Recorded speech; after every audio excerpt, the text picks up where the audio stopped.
The topic of this video is heterotopic pains. If you have not watched my first video on primary pain and heterotopic pain, please go ahead and watch that video before watching this video. This is the sequel of the earlier video. This video discusses heterotopic pains. So pains whose site and source are different are called as heterotopic pains. In these pains, the patient though puts finger or his hand over a certain region and tells you that he has pain here, but that is the site of pain. The source of pain is actually somewhere else. But why is that important? That is important because if you treat the site of pain in such pains, then the treatment goes in vain. There is no change in the status of pain. The first is central pain.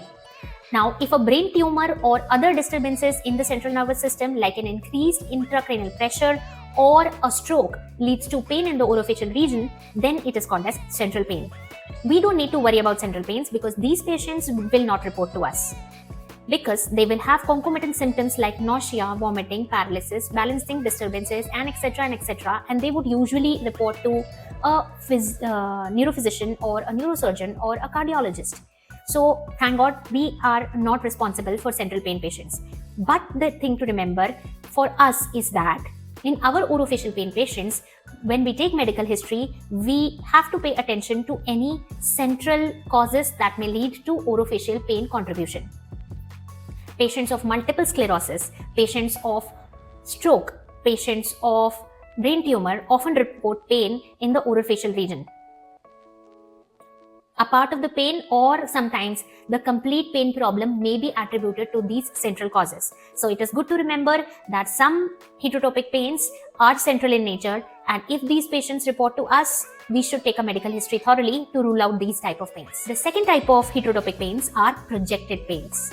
You are familiar with projected pains. These are the pains that run down the branch of the nerve that is affected. Neuralgias are some of the most typical projected pains. They run down the branch of the nerve that is affected. Another type of projected pain is the pain felt in the lower anteriors due to third molars or due to pericoronitis. So any pain that runs down the branch of the nerve that is affected is a projected pain. Many of the dental pains are projected pains. The third and the tricky to diagnose heterotopic pains are referred pains. Now these pains are the pains that are communicated between two branches of the same nerve, or sometimes from one nerve to an entirely different nerve. An example may be an upper third molar causing pain in the lower third molar, an upper premolar causing pain in the lower premolar, upper centrals causing pain in the lower centrals.